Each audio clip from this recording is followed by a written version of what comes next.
ലോകത്തെ ഏറ്റവും നല്ല പഴം ഏതാ? അതായത് ഫ്രൂട്ട് ഏതാണ്? ഇത് എന്തൊരു ചോദ്യം എൻ്റെ ഇഷ്ടമാണ്. ഇതിനൊക്കെ ഉത്തരവുണ്ടോ എന്നായിരിക്കും ചിലരൊക്കെ ചിന്തിക്കുന്നത് അല്ലേ? പക്ഷെ അതിന് ഉത്തരവുണ്ട്. മാമ്പഴം. മാമ്പഴമാണ് ദ കിങ് ഓഫ് ഫ്രൂട്ട്സ്. പലതരത്തിലുള്ള കാര്യങ്ങൾ വെച്ചാണ് ഇത് നിർണ്ണയിക്കപ്പെട്ടിട്ടുള്ളത്. അതായത് പഴത്തിൻ്റെ മണം, ടേസ്റ്റ്, ടെക്സ്ചർ, ഇങ്ങനെയുള്ള പലതരം കാര്യം, പോരാത്തത് അതിൻ്റെ വാല്യൂ, ഇതെല്ലാം അതിൽ ഇൻക്ലൂഡഡ് ആണ്. ഇതെല്ലാം വെച്ചാണ് മാമ്പഴത്തിന് പഴങ്ങളുടെ രാജാവ് എന്ന് പറയുന്നത്. അതുപോലൊരു ചോദ്യമാണ് ഫുട്ബോളിൻ്റെ എക്കാലത്തെയും മികച്ച കളിക്കാരൻ ആര് എന്നുള്ളത്. മാമ്പഴത്തിൻ്റെ കാര്യത്തിൽ ഉത്തരം കണ്ടെത്തിയ പോലെ ഇന്ന് നമ്മൾ അതിൻ്റെ കാര്യത്തിലും ഒരു ഉത്തരം കണ്ടെത്താൻ നോക്കുകയാണ്. അതിന് നമ്മൾ ടെക്നിക്കലായിട്ടുള്ള എല്ലാ കാര്യങ്ങളും നിരത്തി വെച്ച് ഒരു സൊറ അങ്ങ് പറയാൻ പോവുകയാണ്. അതുകൊണ്ട് തന്നെ ഇത് വെറും സൊറയല്ല, this is technical സൊറ.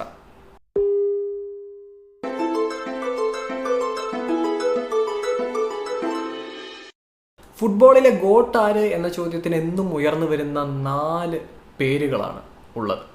Pele, Maradona, Cristiano Ronaldo, Messi. ഇതാണ് ആ 4 പേരുകൾ. പക്ഷേ ഇവരിൽ ആരാണ് ശരിക്കും ആ ഗോട്ട് എന്ന പദവിക്ക് അർഹൻ? നമുക്ക് ഓരോരുത്തരെയായിട്ട് അനലൈസ് ചെയ്ത് നോക്കാം. ഈ ലിസ്റ്റിൽ 4ാം സ്ഥാനത്ത് വന്ന് നിൽക്കുന്നത് ദിയേഗോ മറഡോണയാണ്. എന്തുകൊണ്ടാണ് അദ്ദേഹം 4ാം സ്ഥാനത്തേക്ക് ആയിപ്പോയത്? അതിനൊരു പ്രധാന കാരണം അദ്ദേഹം ഒരു വിവാദ പുരുഷനായി മാറി എന്നുള്ളതാണ്. അതായത് അദ്ദേഹം ഫുട്ബോളിനേക്കാൾ ഏറെ ഒരുപക്ഷെ സ്നേഹിച്ചത് ലഹരിയെയാണ്, പവറിനെയാണ്, അദ്ദേഹത്തിന് കിട്ടുന്ന അറ്റൻഷനെയാണ്. അർജന്റീനയിലെല്ലാം ഇന്നും പറയപ്പെടുന്നത് ഡിയേഗോ മറഡോണയോളം ആരും കളിച്ചിട്ടില്ല, ഇനിയോട്ട് കളിക്കുകയില്ല എന്നാണ്.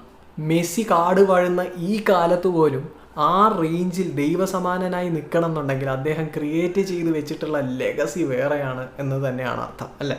അദ്ദേഹത്തെ പോലെ ആരും തന്നെ കളിച്ചിട്ടില്ല എന്നുള്ളത് സത്യമായിട്ടുള്ള ഒരു കാര്യം കൂടെയാണ് എന്നുള്ളതാണ്.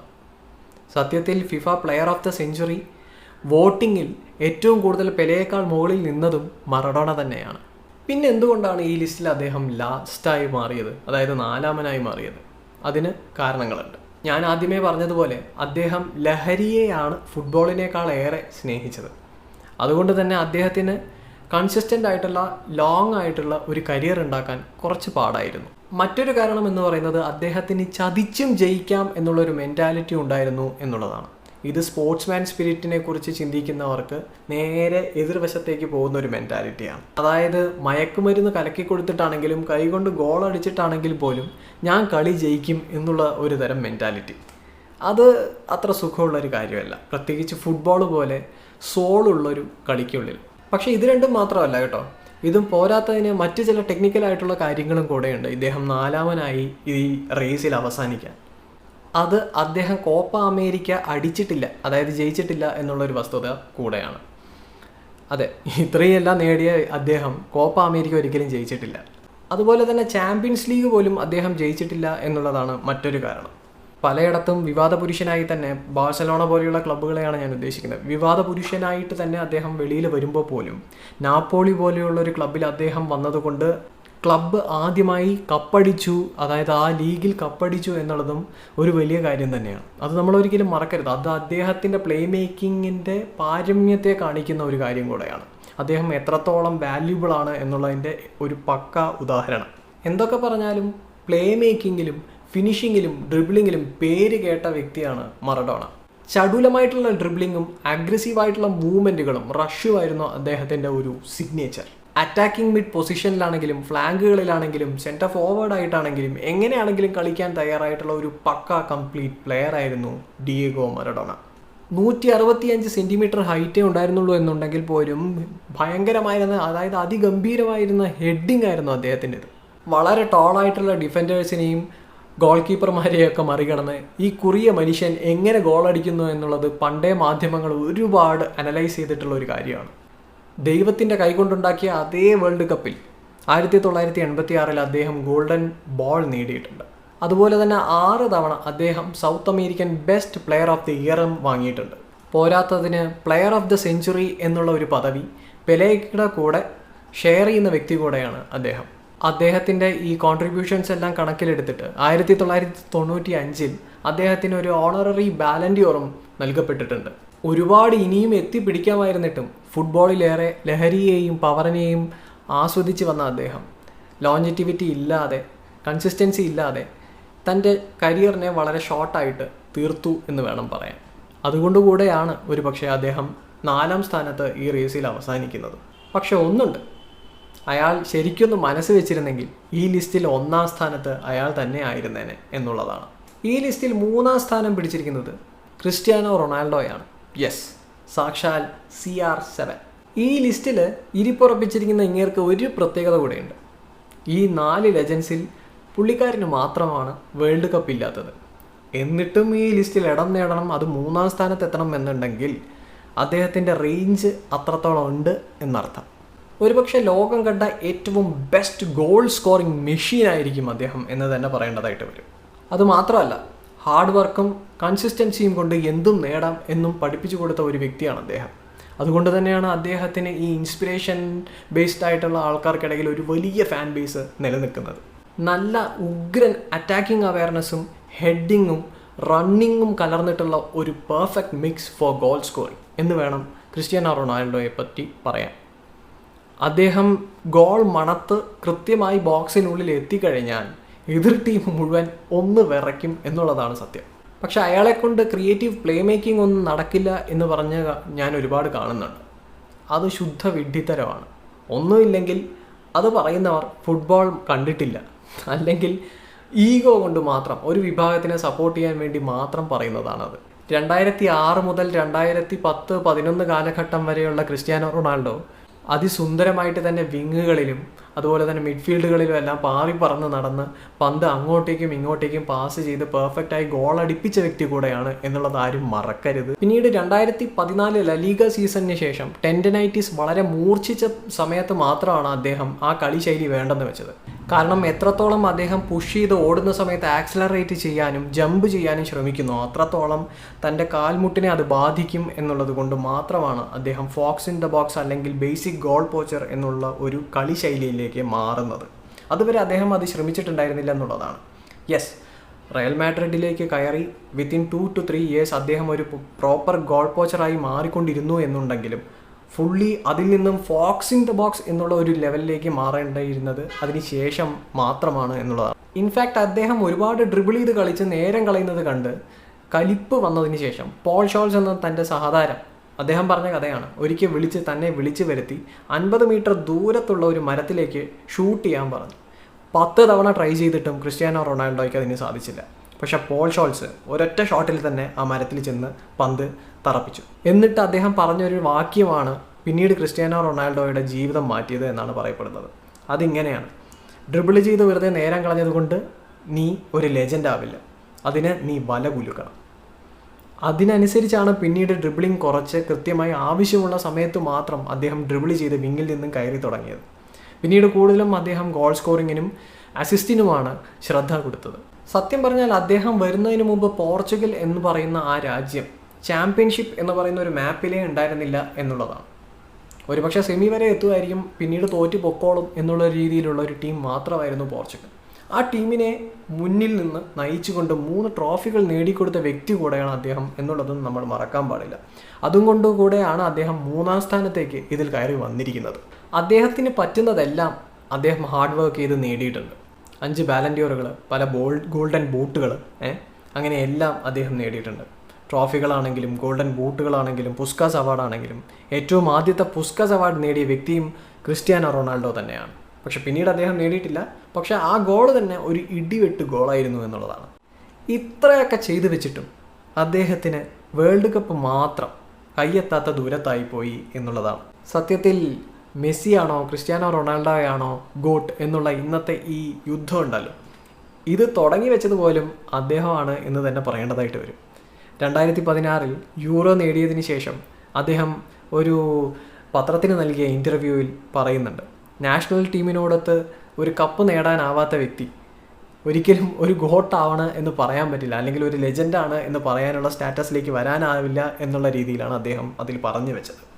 അത് ഇൻഡയറക്റ്റായിട്ട് മെസ്സിക്കിട്ടുള്ള ഒരു കൊട്ടാണ് എന്നുള്ളത് എല്ലാവർക്കും അറിയാമായിരുന്നു.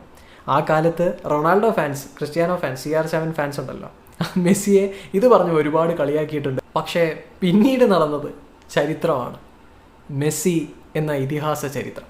ഇനി നമ്മുടെ മുമ്പിലുള്ളത് 2 കണ്ടൻറ്റേഴ്സ് മാത്രമാണ്. ഒന്ന് പെലെ, പിന്നൊന്ന് മെസ്സി.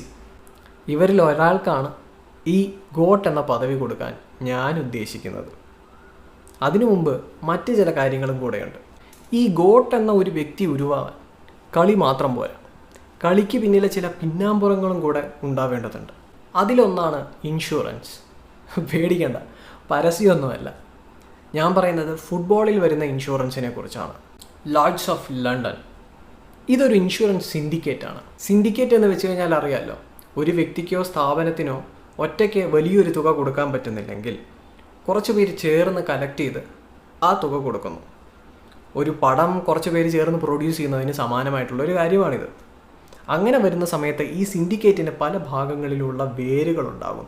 ഈ വേരുകളിൽ നിന്നും മുളച്ചു വരുന്ന പല ബ്രാൻഡുകളും പല പദവിയിലിരിക്കുന്ന മനുഷ്യരും ഉണ്ടാവും. ഇത് ഫുട്ബോളിനെ ഒരു കച്ചവടം കൂടെയാക്കി മാറ്റുന്നു. ഇതിൽ പ്രിയപ്പെട്ടവരെ സംരക്ഷിക്കപ്പെടുന്നു എന്നുള്ളത് കൂടെ ഒരു വാസ്തവമാണ്. പെലെ കളിച്ചിട്ടുള്ള ആദ്യ 3 വേൾഡ് കപ്പിലും അദ്ദേഹം നന്നായി ഫൗൾ ചെയ്യപ്പെട്ടിട്ടുണ്ടായിരുന്നു. 58-ലും 62-ലും അദ്ദേഹം നല്ലോണം ഇഞ്ചുറി വാങ്ങിയിട്ടുമുണ്ട്. 62-ൽ അത് കാരണം മിക്ക കളികളും അദ്ദേഹം കളിച്ചിട്ടില്ല. പക്ഷെ 1970-ൽ കാര്യങ്ങൾ കുറച്ച് വ്യത്യസ്തമായിരുന്നു. കാരണം അദ്ദേഹം ഫൗൾ ചെയ്യപ്പെട്ടിരുന്നത് വളരെ കുറവായിരുന്നു. മാത്രമല്ല, വളരെ ഹാർഷായിട്ടുള്ള ഫൗളിങ് റഫറീസ് തടുത്തുകൊണ്ടിരുന്നു എന്നുള്ളതും നോട്ട് ചെയ്യേണ്ട ഒരു കാര്യമാണ്. ഇത് സ്ട്രിക്റ്റ് ആയിട്ടുള്ള ഫിഫ റൂൾസ് കാരണമാണ് എന്ന് പറയുന്നവർ ഒരുപാട് പേരുണ്ട് എന്നുണ്ടെങ്കിലും ആ സമയത്ത്, ആ കാലത്ത് 1970-ൽ ഒരു റൂമർ പരന്നുകൊണ്ടിരുന്നിട്ടുണ്ടായിരുന്നു. അത് ഇതാണ്: ലോയ്ഡ്സ് ഓഫ് ലണ്ടന് കീഴിൽ ബ്രസീൽ ടീം പെലെയ്ക്ക് വേണ്ടി ഒരു ഇൻഷുറൻസ് നേടിയെടുത്തു എന്നുള്ളതാണ്. ഇത് സ്ഥിരീകരിക്കപ്പെടാത്ത ഒരു കാര്യമാണ് എന്നുള്ളതും കൂടെ പറയുകയാണ്. പക്ഷേ ഈ റൂമർ വന്നതിന് ശേഷം അതിനുതകുന്ന രീതിയിലാണ് ആ സീസൺ പോയത് എന്ന് വേണം പറയാൻ, ആ വേൾഡ് കപ്പ് സീസൺ. കാരണം അദ്ദേഹം പെലെ നേരിട്ട ഫൗളുകളുടെ എണ്ണം അത്യാവശ്യം കുറവായിരുന്നു. ഡേവിഡ് ബെക്കാമിനും ഇതുപോലെ ലോയ്ഡ്സ് ഓഫ് ലണ്ടന് കീഴിൽ ഇൻഷുറൻസ് ഉണ്ട് എന്ന് പറയപ്പെടുന്നു. അതുകൊണ്ട് തന്നെയാണ് അത്ര അദ്ദേഹം വളരെ കുറവ് ഫൗൾസ് മാത്രം നേരിട്ടത്. 2006 കാലഘട്ടങ്ങളിലെല്ലാം മെസ്സി വളരെ ഹെവി ആയിട്ട് ഫൗളുകൾ വാങ്ങിയിരുന്നു എന്നുള്ളതാണ്. അദ്ദേഹത്തിന് 2-3 മാസം ഇത് കാരണം മിസ് ചെയ്യേണ്ടതായിട്ട് വന്നിട്ടുണ്ട്, വെളിയിലിരിക്കേണ്ടതായിട്ട് വന്നിട്ടുണ്ട്. അതിനുശേഷം 2006-ൽ മെസ്സിയുടെ പേരിലും ഇതുപോലൊരു റൂമർ വന്നു. അതായത് അദ്ദേഹവും പേഴ്സണലായിട്ട് ലോയ്ഡ്സ് ഓഫ് ലണ്ടന് കീഴിൽ ഒരു ഇൻഷുറൻസ് എടുത്തു. ബാഴ്സലോണ അദ്ദേഹത്തിന് തനിച്ച് ഒരു ഇൻഷുറൻസ് എടുത്തിട്ടുണ്ട് എന്നുണ്ടെങ്കിലും ടീമിന് വേണ്ടി PSG, ബാഴ്സലോണ, റയൽ മാഡ്രിഡ് പോലെയുള്ളവർ എടുക്കുന്നുണ്ട്. അതായത് ലോയ്ഡ്സ് ഓഫ് ലണ്ടന് കീഴിൽ എപ്പോഴും എടുക്കുന്നത് തന്നെയാണ്, ഒരു ബേസിക് ഇൻഷുറൻസ് എന്നും എടുക്കുന്നത് തന്നെയാണ് അവർ, ഈ ബോഡി പാർട്സ് ബേസ് ചെയ്തിട്ട്. പക്ഷേ പ്ലെയറിൻ്റെ പേരിൽ അങ്ങനെ എടുക്കുന്ന ഇൻഷുറൻസ് അല്ലാതെ തനിച്ച് ചിലർ എടുക്കുന്നുണ്ട് എന്നുള്ളൊരു റൂമർ എന്നും ഉണ്ടായിട്ടുണ്ട് എന്നുള്ളതാണ്. 2006-ൽ ഈ റൂമർ വന്നതിന് ശേഷം മെസ്സിക്കെതിരായ ഫൗളുകൾ, പിന്നീട് മെസ്സി അത്രയും ക്രൂരമായിട്ടുള്ള ഫൗളുകൾ ഒരിക്കലും ഫേസ് ചെയ്തിട്ടില്ല എന്നാണ് പലരും പറയുന്നത്. അത് കണ്ടിട്ടുള്ളതുമാണ്. കാരണം അത്രയും വലിയ സീസൺ മിസ്സൊന്നും പിന്നീട് മെസ്സിക്കും സംഭവിച്ചിട്ടില്ല. 2009-ൽ ക്രിസ്ത്യാനോ റൊണാൾഡോയുടെ പേരിലും ഇതുപോലെ റയൽ മാഡ്രിഡിലേക്ക് പോകുന്ന സമയത്ത് ഒരു റൂമർ വന്നിട്ടുണ്ട്, അദ്ദേഹവും ലോയ്ഡ്സ് ഓഫ് ലണ്ടന് കീഴിൽ ചെന്ന് ചേർന്നിട്ടുണ്ട് എന്നുള്ളത്. അതിനുശേഷം അദ്ദേഹം നേരിട്ട ഫൗളുകളുടെ എണ്ണവും താരതമ്യേന കുറവാണ് എന്ന് വേണം പറയാൻ. നാപ്പോളിയിൽ കളിക്കുന്ന സമയത്ത് ഒരു ചാരിറ്റി മാച്ച് നടക്കുന്ന സമയം മറഡോണയും ഇതുപോലെ തന്നെ ലോയ്ഡ്സ് ഓഫ് ലണ്ടനിൻ്റെ അപ്രോച്ച് ചെയ്തിരുന്നു എന്നുള്ളൊരു റൂമറും ഉണ്ടായിട്ടുണ്ട് എന്നുള്ളതും നമ്മൾ മിസ് ചെയ്യാൻ പാടില്ല എന്നുള്ളതാണ്. ഇത് 1986 വേൾഡ് കപ്പിന് മുമ്പുള്ള സംഭവമാണ് ഞാൻ പറയുന്നത്. 2017-ന് ശേഷം നൈക്കിയെ ഒന്ന് തഴഞ്ഞിട്ട് ഫുട്ബോളിംഗ് ജയൻസ് ആയിട്ടുള്ള സ്പോൺസേഴ്സ് ആയിട്ടുള്ള അഡിഡാസിനെ, ആ ബ്രാൻഡിനെ കൂടുതൽ ഫിഫ സപ്പോർട്ട് ചെയ്യുന്നു എന്നുള്ള റൂമറുകളും അതുപോലെ കൊക്കക്കോല പോലെയുള്ള ബ്രാൻഡുകളെ കൂടുതൽ പ്രൊമോട്ട് ചെയ്യുന്നു എന്നുള്ള റൂമറുകളും വളരെ ശക്തമായിട്ടുണ്ടായിരുന്നു എന്നുള്ളതാണ്. പലരും ഈ ബാലൻഡ്യൂറിലൊക്കെയുള്ള ഈ അണീവൺനെസ്, ഒരാളെ കേന്ദ്രീകരിച്ചോ അല്ലെങ്കിൽ ഒരു നാടിനെ കേന്ദ്രീകരിച്ചോ ഒരു ലീഗിനെ എല്ലാം കേന്ദ്രീകരിച്ചുള്ള ഈ അണീവൺനെസ്, അതും ഉണ്ടാവാനുള്ള കാരണം, ഒരു കോണ്ടിനെൻറ്റിന് മാത്രം കൊടുക്കാനുള്ള കാരണം, മറ്റു പലരെയും തഴയാനുള്ള കാരണം ഈ ബ്രാൻഡിങ് തന്നെയാണ് എന്നും പറയപ്പെടുന്നുണ്ട്. സോ ഈ ബ്രാൻഡുകളും ഇൻഷുറൻസും ഒക്കെ ആയിട്ട് ബന്ധപ്പെട്ടിട്ടുള്ള ആളുകളെ ഈ ഫുട്ബോളിംഗ് എൻറ്റിറ്റീസ് പ്രൊട്ടക്റ്റ് ചെയ്യുന്നു എന്നുള്ള റൂമറും വളരെ ശക്തമാണ്. എന്നാൽ ഇതെല്ലാം ഒരു 10% മാത്രമേ ശരിവെച്ചു കൊടുക്കാൻ സാധിക്കൂ എന്നുള്ളതാണ് സത്യം. ഒരു ഉദാഹരണത്തിന് നമുക്ക് മെസ്സിയുടെ കാര്യം പറയാം. 2006-ൽ അദ്ദേഹം 2006-07 സീസണിൽ അദ്ദേഹം നന്നായി ഫൗളുകൾ നേരിട്ടിട്ടുണ്ട്. അതിനുശേഷം അദ്ദേഹം പതിയെ അദ്ദേഹത്തിൻ്റെ സ്പീഡ് കുറയ്ക്കുന്നതായിട്ട് കാണാം. ആക്സിലറേഷൻ വളരെ ഫാസ്റ്റായിട്ട് അതുപോലെ തന്നെ ഉണ്ടെങ്കിലും അദ്ദേഹത്തിൻ്റെ സ്പീഡ് ഒന്ന് കുറയ്ക്കുന്നുണ്ട്. വളരെ വേഗത്തിൽ പോകുമ്പോൾ ബോൾ കൺട്രോൾ അവർ അല്പം കുറയുകയും ഫൗളുകൾ കൂടുകയും ചെയ്യുന്നു. അതുപോലെ സെൻറ്റർ ഓഫ് ഗ്രാവിറ്റിയെ പ്രോപ്പറായി മെയിൻറ്റെയിൻ ചെയ്യാൻ കഴിയുന്നില്ല, അദ്ദേഹത്തിന് ഇഷ്ടമുള്ളതുപോലെ മെയിൻറ്റെയിൻ ചെയ്യാൻ കഴിയുന്നില്ല എന്നുള്ള കാരണം കൊണ്ടാണ് അദ്ദേഹം ഇത് ചെയ്തത് എന്നുള്ളത് നമുക്ക് കാണാൻ കഴിയും. ഈ സ്പീഡ് കുറച്ച് ആക്സലറേഷൻ മാത്രം ഹെവിയാക്കി വെക്കുന്നതോടുകൂടി വളരെ പെട്ടെന്ന് തന്നെ അദ്ദേഹം നിന്ന് പെട്ടെന്നൊരു സ്പീഡ് ബേസ്റ്റ് ക്രിയേറ്റ് ചെയ്ത് ചെറിയ ഗ്യാപ്പുകളിലൂടെ തുള്ളി ഉള്ളിലോട്ട് കയറി ചെല്ലാൻ കഴിയും. അങ്ങനെ ഒരുപാട് 2014-15 സീസൺ വരെ ഗോളടിച്ച് കയറ്റുന്നത് നമ്മൾ കണ്ടതാണ് അല്ലേ. അതൊക്കെയാണ് ഒരു കാരണം എന്ന് പറയുന്നത്, ഈ ഫൗളുകളുടെ എണ്ണം കുറയാൻ. അതുപോലെ തന്നെ റൊണാൾഡോ തൻ്റെ കളിശൈലി മാറ്റിക്കൊണ്ടിരിക്കുന്നത് കൊണ്ടാണ് അദ്ദേഹത്തിൻ്റെ ഫൗളുകളും കുറഞ്ഞത് എന്ന് വേണമെങ്കിലും പറയാം. പോരാത്തതിന് 1970-ൽ പെലെ മാത്രമായിരുന്നില്ല, ആ ടീമിൽ ഒട്ടുമിക്കവരും അദ്ദേഹത്തിനോളം സ്ട്രോങ് ആയിരുന്ന കണ്ടൻറ്റേഴ്സ് ആയിരുന്നു. അത് കാരണം ആരെ ഫോക്കസ് ചെയ്യണമെന്നറിയാതെ പതറിപ്പോയ എതിരാളികളായിരുന്നു കൂടുതൽ. അതുകൊണ്ടായിരിക്കാം ഒരുപക്ഷെ പെലെയുടെ ഫൗളുകളുടെ എണ്ണം കുറഞ്ഞത്. അങ്ങനെ ഓരോന്നിനും നമുക്ക് ഓരോ ഉദാഹരണങ്ങൾ കാണിക്കാൻ കഴിയും എന്നുള്ളതും ഒരു വസ്തുതയാണ്. അതുകൊണ്ട് 100% ഈ ബ്രാൻഡിങ്ങും ഇൻഷുറൻസും ഒക്കെയാണ് ഇവരെ പ്രൊട്ടക്റ്റ് ചെയ്യുന്നത്, ഈ ലെജൻഡുകളെ ഉണ്ടാക്കി വിടുന്നത് എന്നുള്ളതും നമുക്ക് പറയാനാവില്ല. പക്ഷേ യെസ്, ചെറിയ ഒരു ബയാസ് അങ്ങോട്ടേക്കും ഇങ്ങോട്ടേക്കും ഈ ബ്രാൻഡുകൾ കാരണവും ഇൻഷുറൻസ് കാരണവും എല്ലാം സൃഷ്ടിക്കപ്പെടുന്നുണ്ട് എന്നുള്ളത് നമുക്ക് അങ്ങനെ മൊത്തത്തിൽ ഇല്ല എന്ന് പറയാനും കഴിയില്ല എന്നുള്ളതാണ്. പിന്നെ ഗോട്ടിനെ ചൂസ് ചെയ്യുന്ന സമയത്ത് മറ്റൊരു കാര്യം കൂടെ നമ്മൾ കണക്കിലെടുക്കേണ്ടതായിട്ടുണ്ട്. അത് അവർ കളിച്ച ഫുട്ബോളിംഗ് എറയാണ്. ഏത് കാലത്ത് അവർ കളിച്ചു, അവർക്ക് ചുറ്റുമുണ്ടായിരുന്ന അറ്റ്മോസ്ഫിയർ ആൻഡ് ടെക്നോളജീസ് അല്ലെങ്കിൽ ടെക്നിക്കൽ ആസ്പെക്ട്സ് എന്തൊക്കെയാണ്, അതായത് ഗ്രൗണ്ട് എങ്ങനെയായിരുന്നു, അവർ ധരിച്ചിരുന്ന വസ്ത്രം എങ്ങനെയായിരുന്നു, അവർ ഉപയോഗിച്ചിരുന്ന പന്ത്, തട്ടിയിരുന്ന പന്ത് എങ്ങനെയായിരുന്നു, ഇതെല്ലാം കണക്കിലെടുക്കേണ്ടതായിട്ടുണ്ട്. അങ്ങനെ വരുമ്പോൾ പഴയ കാലത്ത് കളിക്കുന്നതാണോ അതോ ഈ പുതുയുഗത്തിൽ കളിക്കുന്നതാണോ എളുപ്പം എന്നുള്ളൊരു ചോദ്യം വരും.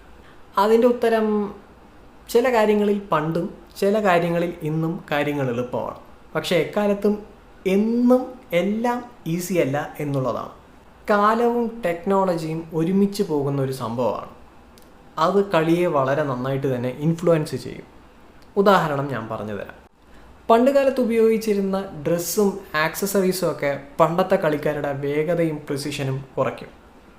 പണ്ടത്തെ പന്തും അതുപോലെ തന്നെ, പണ്ടത്തെ പിച്ചും അതുപോലെ തന്നെ. ഇതെല്ലാം ഇവരെ നെഗറ്റീവായിട്ട് അന്നത്തെ കളിക്കാരെ ബാധിച്ചിരുന്നു എന്നുള്ളതാണ്. സത്യം പറഞ്ഞാൽ മോഡേൺ എറയിൽ ഇപ്പോൾ പന്ത് തട്ടിക്കൊണ്ടിരിക്കുന്ന ആ പന്ത്, ഫുട്ബോളിൻ്റെ പന്ത് പോലും ഉരുത്തിരിഞ്ഞ് വരാൻ തുടങ്ങിയത് 1970 മുതൽക്ക് മാത്രമാണ്. എന്ന് കരുതി ഇക്കാലത്തെ പ്രൊഫഷണൽ ഫുട്ബോൾ വളരെ എളുപ്പമാണ് എന്നല്ല ഞാൻ ഉദ്ദേശിച്ചത്. ഇന്നത്തെ കാലത്തെ ടെക്നോളജിക്ക് അനുസരിച്ച് ആക്സസറീസിൻ്റെയും പിച്ചിൻ്റെയും എല്ലാം ഭാവം മാറിക്കഴിഞ്ഞു. അത്ലറ്റിക്കലി ഇക്കാര്യങ്ങളൊക്കെയും ഇന്നത്തെ പ്ലെയേഴ്സിനെ വളരെ പോസിറ്റീവായിട്ടാണ് ബാധിക്കുന്നത്. പക്ഷേ ഇതുകൊണ്ട് തന്നെ അത്ലറ്റിസം വളരെ പീക്കിലാണ് ഇക്കാലത്ത് നിലനിൽക്കുന്നത് എന്നുള്ളതാണ് സത്യം. കാരണം വളരെ ഫാസ്റ്റായിട്ടുള്ള ഫുട്ബോളാണ് ഇന്ന് നിലനിൽക്കുന്നത്. ടാക്റ്റിക്കലായിട്ടുള്ള പൊസിഷനിങ്ങും അതുപോലെ തന്നെ വളരെ വേഗത്തിലുള്ള പ്രസ്സിങ്ങും സ്കിൽ ബേസ്ഡ് ആയിട്ടുള്ള പ്ലേയേഴ്സിനെ ഒന്ന് വരിഞ്ഞു മുറുക്കുന്നുണ്ട്. പക്ഷേ ഇത്രയൊക്കെ പറയുമ്പോഴും നിയമങ്ങൾ വളരെ സ്ട്രിക്റ്റ് ആയതുകൊണ്ട് ഫൗളിൻ്റെ കാര്യത്തിൽ ഒരു മിതത്വമൊക്കെ ഇക്കാലത്ത് വന്നു ചേർന്നിട്ടുണ്ട്. ഈ സാഹചര്യങ്ങളെല്ലാം കണക്കിലെടുത്തുകൊണ്ടാണ് പെലെയാണോ അതോ മെസ്സിയാണോ ദ റിയൽ ഗോട്ട് എന്ന് നമുക്കൊന്ന് ചിന്തിക്കേണ്ടിയിരിക്കുന്നത്.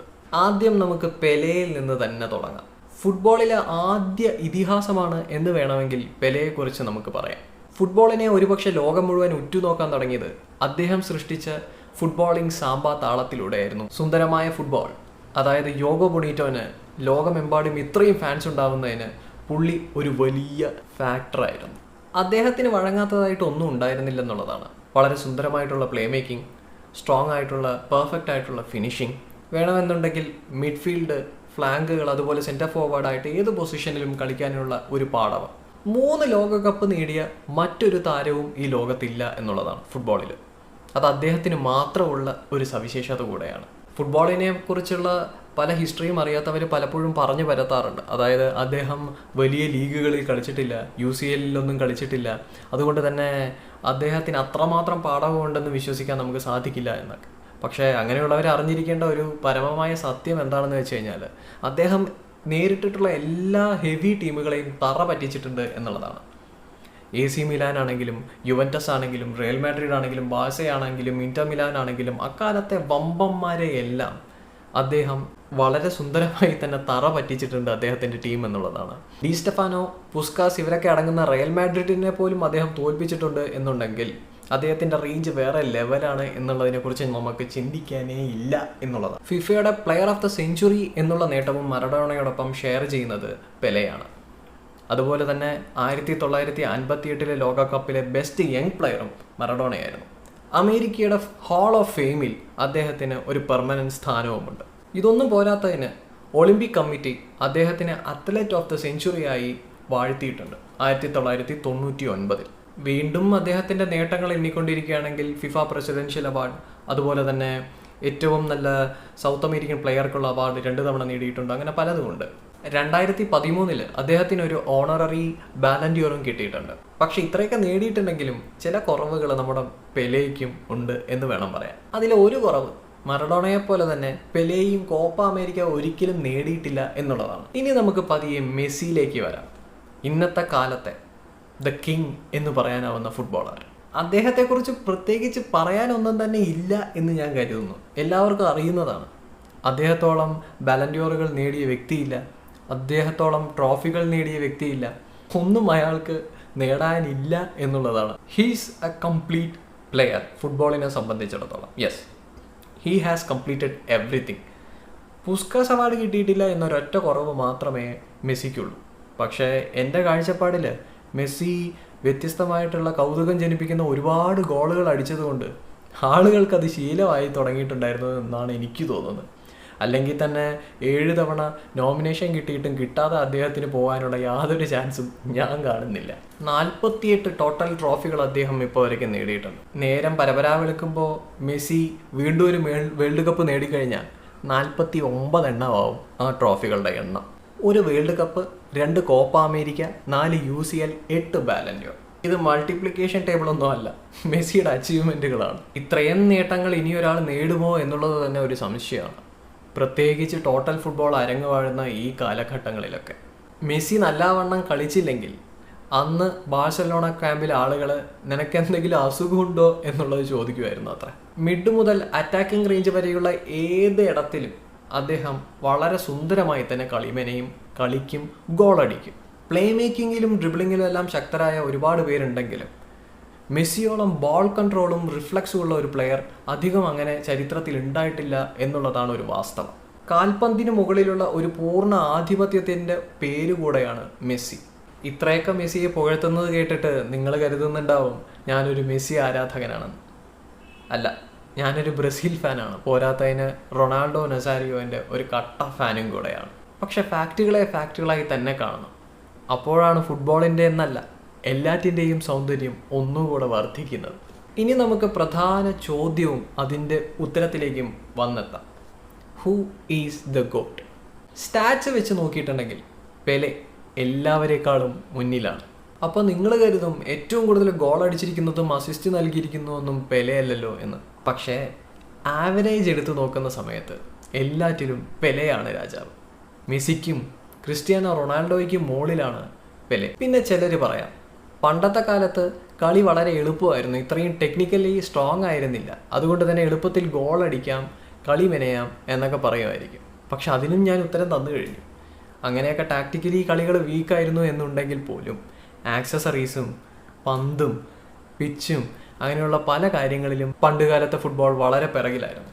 അത് പ്ലെയേഴ്സിനെ നെഗറ്റീവായി നല്ലോണം ബാധിച്ചിട്ടുമുണ്ട്. അതുമാത്രമല്ല 3 വേൾഡ് കപ്പുകൾ നേടിയ മറ്റൊരു താരമുണ്ടോ? ഇത്രയൊക്കെ ഉള്ളപ്പോഴും ഗോട്ട് എന്ന പദവി ഒരാൾക്ക് കൊടുക്കണമെന്നുണ്ടെങ്കിൽ അയാൾ ഫുട്ബോളിനെ മൊത്തമായി വിഴുങ്ങിയിട്ടുണ്ടാവണം, അല്ലേ? അതായത് he should have completed football. ഇപ്പോൾ തന്നെ നിങ്ങൾക്ക് ഉത്തരം മനസ്സിലായിട്ടുണ്ടാവും.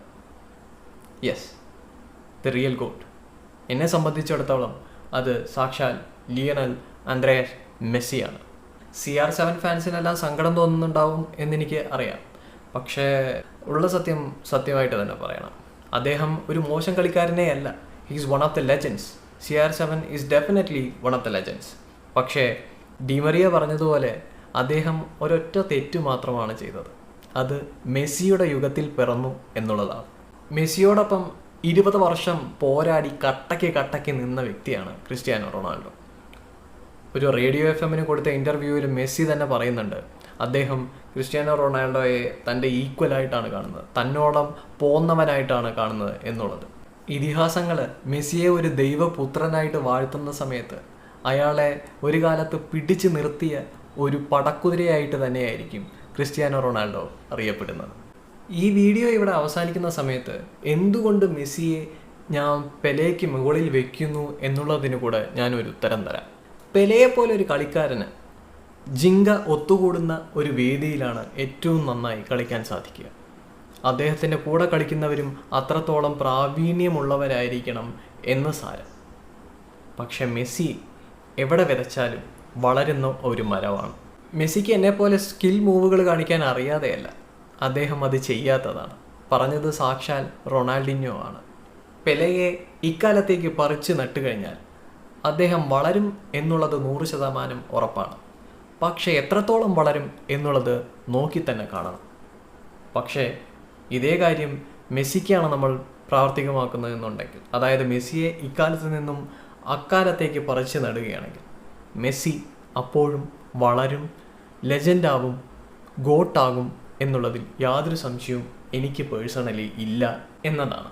ആ ഒരൊറ്റ കാരണം മതി മെസ്സിയെ ടോപ്പിൽ പ്രതിഷ്ഠിക്കാനായിട്ട്. അപ്പോൾ ഇന്നത്തെ വീഡിയോ ഇവിടെ അവസാനിക്കുകയാണ്. അടുത്ത വീഡിയോ ആയിട്ട് വരുന്നതായിരിക്കും.